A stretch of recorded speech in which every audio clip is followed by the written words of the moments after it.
Hello everybody, we are the Geeks and Degenerates. I am Menzo, this is my forever co-host Jump. Today we move on to the next part of our lineup. This time it's Predators, where our modern, I don't know what you call this, classic franchise has gone modern era, I don't know. Not too modern, not the 2010s yet, but the 2000s, like a point in our lives as moviegoers where people were like, let's reboot some stuff and let's see how it goes. I like this era when they start rebooting some shit. Yeah. Because, like, a lot of stuff were really good. We already hit upon Terminator Salvation. I liked it. There was a little bit of a divisive fan base on it. But, like, in my opinion, this is probably the best era for, like, when they start doing reboots. Yeah. Like, Predators, man, come on. They started being experimental, especially with Predators. You're like, this is interesting. I'm here to watch a Predator movie, and you give it all this lore and all these conditions, and you're like, interesting. All right, I'm listening. Right. Like, come on. I mean, as fun as Predator 2 was, this kind of seems like a proper sequel. Yeah, this one's fucking sick. I'm not gonna lie. Right. Yeah. Right, like, come on. The story of this movie is like Adrian Brody gets pretty much, becomes airborne and is falling out of the sky. Yeah. And he has to parachute down. And then man just smacks himself to the ground, and that's where you get the title card. And I'm just like, that cool. Alright, what? Yeah. You're confused, he's confused, we're all in the same boat. And they're like this is all star-studded. You got Adrian Brody, Topher Grace, Alice Braga, I think her name is. Mahershala Ali, before anyone really knew who he was. Walton Goggins, who else? Lawrence Fishburne, Danny Trejo, and like they're all like parts of, I would say, people that we would consider controversial, like controversial factions, like Adrian Brody's like part of this dark spec ops team. Okay. No, not like that. I was like, what did I miss? Nah, but yeah. Isabel is part of like a rebellion faction somewhere. Mahershala Ali is from Sierra Leone or Somalia, I think.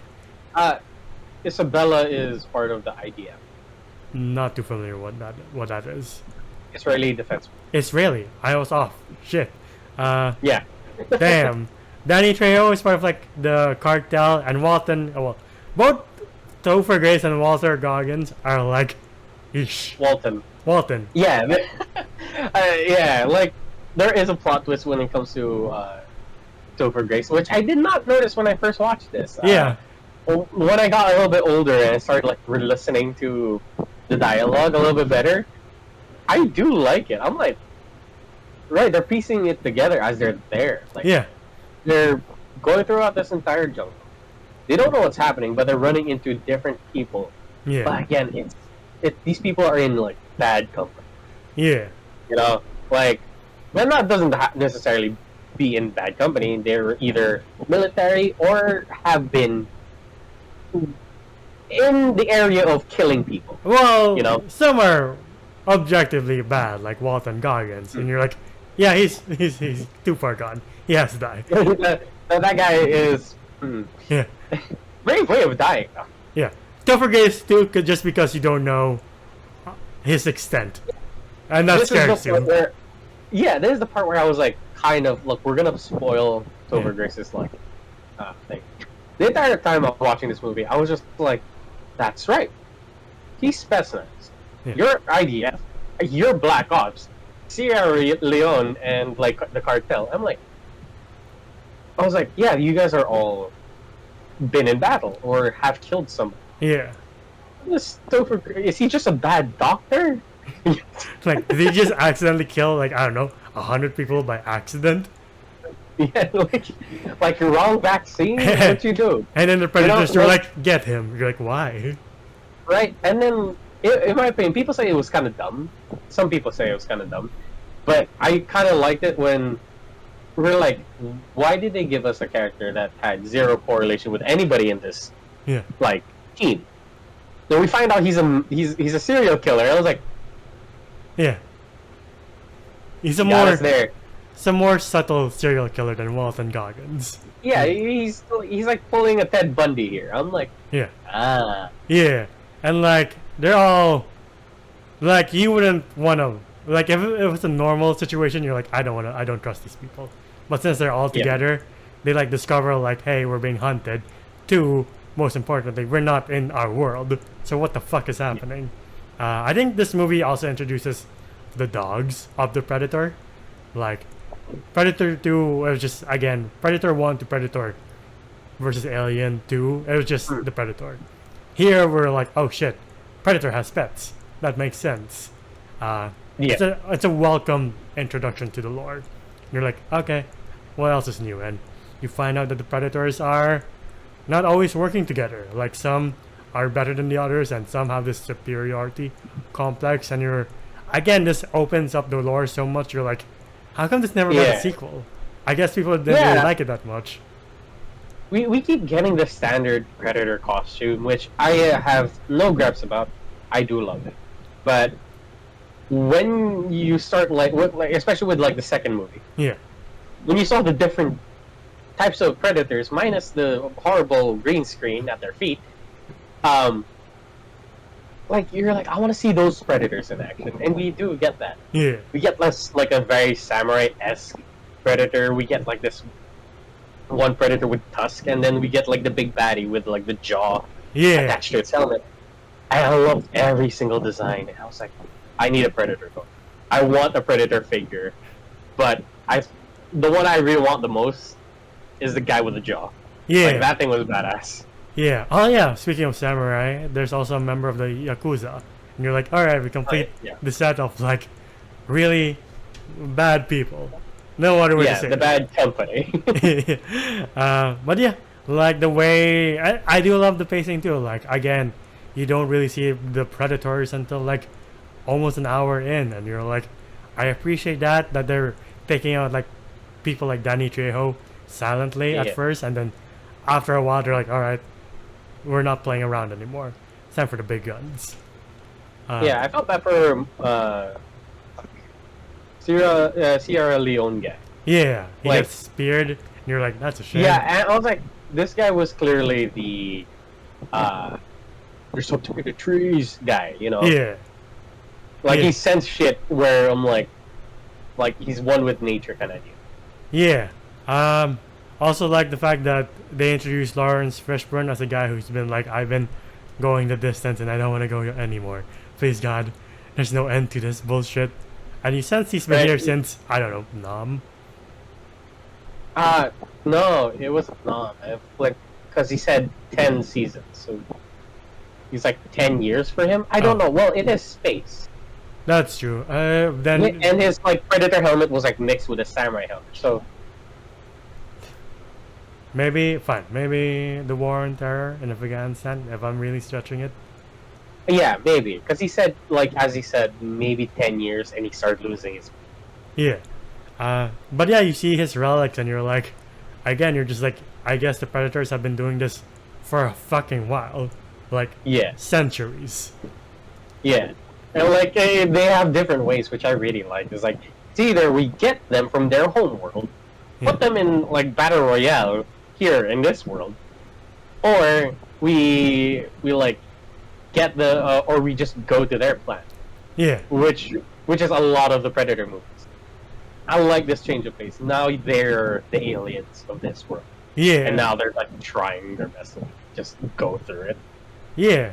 I do love it when Lawrence Fishburne traps them and then he sees the Predators because they raise the signal anyway, and he's like, alright, big guy, you finally found me, and just explodes. You're like, well, it was always supposed to be anticlimactic, but Jesus Christ. Oh well. Yeah, like the Nolan character was just, he was kind of cool. I was like, I kind of wanted to see more of him, but we find out that he's just like a scavenger kind of guy. Yeah. I mean, he's a really good soldier, I'm guessing, but he is like pulling a Gollum. Yeah. And then they escape, and that's where we get the big last set piece. Walton Goggins does sacrifice himself, And because of what he admits, you're kind of like, yeah, you're dead. At the same time, you're like, what a brave convict. Right? He was just like, run! I'm like, that is not your character, but okay. By the way, I love the deaths. Yeah. These are very, like, awesome worthy deaths. Like, at the start, Danny Trejo, he was used as bait. Yeah. And then when, like, they're like, oh, let's mercy kill Danny Trejo, you found out that he's actually just been dead the whole fucking time. And he's like, it's straight up a trap. And then Mahershala Ali, like, he gets speared, and that shit's cool. Yeah. You get the Russian guy where he, like, pulls the claymores on his chest. Yeah. And, like, takes out the Predator with him. I was like, that guy was cool. By the way, I love the comedic timing with, like, when Topher Grace was, like, with the convict, and the guy just kept rambling on about, like, what he's gonna do when he gets back home. And he's like, alright, you know what, I'm gonna sit next to the Russian. And the Russian guy is just like, don't stay near him. Yeah. It also shows, like, at the end when Topher Grace, it shows his character because he's like, please, I have a family. And you're like, that's the Russian's family. The fuck? Right, but I don't know. It could be just like out of desperation, of just like you know, he just lies because he wants to live. Yeah. So you're still kind of like, maybe he's just desperate. Yeah. At that point, you think Adrian Brody just leaves them and just leaves Topher Grace and Isabel to their doom, and then Topher Grace turns heel, and you're like, Jesus Christ, how many people have you done this to? I would say that was a bit abrupt, though. Yeah. I would say that is a bit abrupt. Yeah, you're like, I thought you were the good. Oh, you know what? Fuck it. Fine. Yeah. And then, I forgot, like, before that, Adrian Brody sets the first Predator free, the classic Predator, and they get a Predator fight, which is pretty sick, too. You're like, oh, cool. Yeah. Preddy versus Preddy fight. Ghost battle for classic guy. He couldn't stand a chance, though. Yeah. You could tell that the reason why this thing is, like, way more dominant than him. Yeah. By the way, we missed the samurai fight, which was really cool. Oh yeah, echoing Billy in the last movie, but you get to see what happens, and it's almost an equal match. You're like, he lasted longer than Billy. Shit. Yeah, instead of like an off-screen kind of death. Yeah. But yeah, after the Predator fight and after Topher Grace turns heel, Adrian Brody comes back because you think he exploded. And you're like, well, shit. And then he has this fight. Because, like, yeah, Isabel tells them that she does know of these things. Like, these things have a past. She recalls the first movie. Again, this is why I say this is a worthy sequel contender. Yeah. It could have been the sequel. Exactly. And then Adrian... Not Predator 2 Lost in New York. LA. And then Adrian Brody comes back and we get the part I find absolutely hilarious because Adrian Brody has been putting on this, I'm a spec ops guy. I don't trust anyone. And you're like, what the fuck is with the Christian Bale voice? And then he starts fighting the Predator and he starts going, I'm here, kill me, I'm here, come on. And you're like, what the fuck? I'm so happy they didn't go with like, you're one ugly motherfucker, you know, that thing. In Adrian Brody's voice. I'm glad they didn't stick with that. I'm okay with like, come here. It was still a sick fight in my opinion. Yeah, like despite the tomfoolery with his voice, it's a pretty cool fight. And you're like, you know what? I'll excuse it. Right, the man actually had a showdown with the Predator.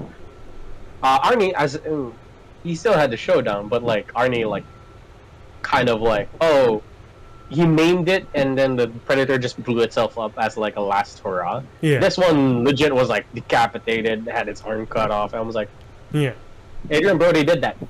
Yeah, and it's a clear victory, but at the same time, he and Isabel are just like, well, we're here forever. Shit. No, not necessarily. I mean, they are going to find a spaceship. They say like, okay, let's find a way to get out of this place, because there's not just one ship. Because there is not just one Predator. Four Predators. That's true, but since this movie never got a sequel, you're just like, I guess, and this movie's timeline, I guess they're here forever, because they never moved forward. I was about to say, like, I would have loved to have seen a sequel.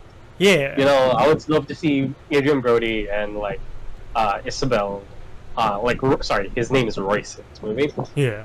Royce and Isabel like fully decked out in Predator gear. They've been here for a while. We probably have like a clan of like spec ops like soldiers who are capable of like, you know. Yeah. I don't know.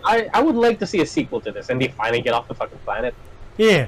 And like I would have loved to see the other variations of like who else are they going to get, like Right? Because they did say like there is not just like it's not just humans here. yeah. They like drop like different species of like alien. But yeah, I would love to see like an expendable cast. Yeah. The Expendables cast. Like Ronda Rousey's like part of it. Oh god, I fucking hated the movie. It's the worst way of like maybe we let the new cast play, and you're like no, the new cast can barely act, please. Maybe one of these days we'll do that movie. Who knows? The first two at least, and maybe three if we can be bothered enough. But anyway, if we could bust it. yeah. But yeah, I kind of miss this whole experimental. Let's try this for a change. Era of like Alien, not just Alien, but like Alien, Predator, even horror movies. Like I do like the Texas Chainsaw movie with, was it Jessica Biel or Jessica Alba? Yeah. Yeah. Jessica Biel. Yeah, that was great, in my opinion. Yeah, or like even to an extent, Rob Zombie's Halloween, to an extent. Yeah. I like it. It was a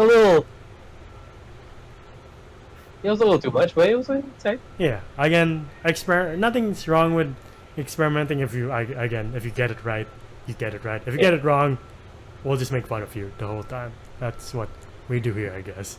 But yeah. All that being said, what would you rate Predators? I would rate Predators a solid 9 out of 10. I know y'all gonna hate me for that, but really, besides Prey, you know, like if you look at all the other Predator movies, we're kind of just like they're okay, you know, especially Aliens vs Predators. Oh. But like, really, this is kind of like back to the roots. Yeah. You know, like they're getting picked off one by one. I love that shit.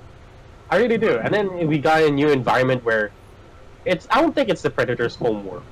No, because that's kind of dumb. If you put the game in your house, you know. Yeah. It's like bring an elephant to your backyard to be like you can roam free now, and then I'll hunt you. Yeah. And it's a nice like not really foreshadowing, but like a hint. Yeah. Like where Royce like quotes Hemingway. Yeah. And it was from the book where like I forgot the name, The Deadliest Game. Yeah. Where it's this rich guy who hunts human beings in his private island, Epstein style. Sorry. But yeah, that's what their situation was, and I love that. Yeah, I'll give this. I'll give this a 9 as well. I'm not gonna lie, I really like this movie. Like every time I'm like, I don't know what to watch after Predator, the original.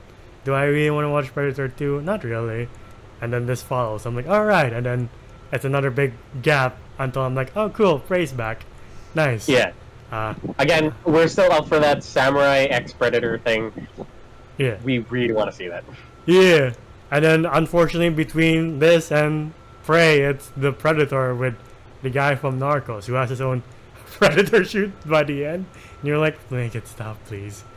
And there's also that... And we find out who the actual Alpha Predator is, and I'm just like...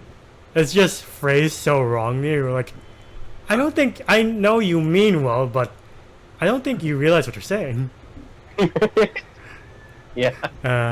But yeah, we'll get to that before Alien Romulus, hopefully. Yeah. But aside from that, this Predators is a worthy follow-up to the first Predator, in my opinion. And like the fact that you don't know where the timeline is, you're like, could be anywhere, could be after any of the Predator movies, and I love that. But yeah, to the audience watching, what's your favorite movie of this era of like experimental? Let's see what we can get away with. Things like Predators again, Rob Zombie's Halloween, Texas Chainsaw, the Aliens, the Terminator Salvation, whatever it is, comment down below. it's really interesting to see the divide between people who grew up with these movies and people who are already like, it's not my thing. It's clearly the prequel trilogy and the original trilogy, Yeah. kind of thing. You know, like this is what we grew up with when it came to Predators and Aliens and Terminator, while the others who grew up with the ones in 1992, in the 1980s. Yeah. You know, all that stuff. So right now, for me, I love both. I love the old, I love the new. Yeah. Same here. If there are people here who are like, I hate the new, love the old, so be it. Yeah. Just don't ruin anybody else's fun. Yeah. But yeah, that's our video on Predators. What do you guys think? Please, if you like this video, please leave it a like, subscribe, and ding the bell icon to get notified of when we upload next. We're also on Spotify and TikTok to see our best and funniest moments, and Spotify to hear us on the go. And the video Zodas was us on TikTok and Enswolf on Letterboxd. Where can they find you? Oh, you can find me at JohnJM_ on Instagram. It is my account. And until yes, and on IG. And until the next one, we'll see you there. Bye, everybody. Ciao.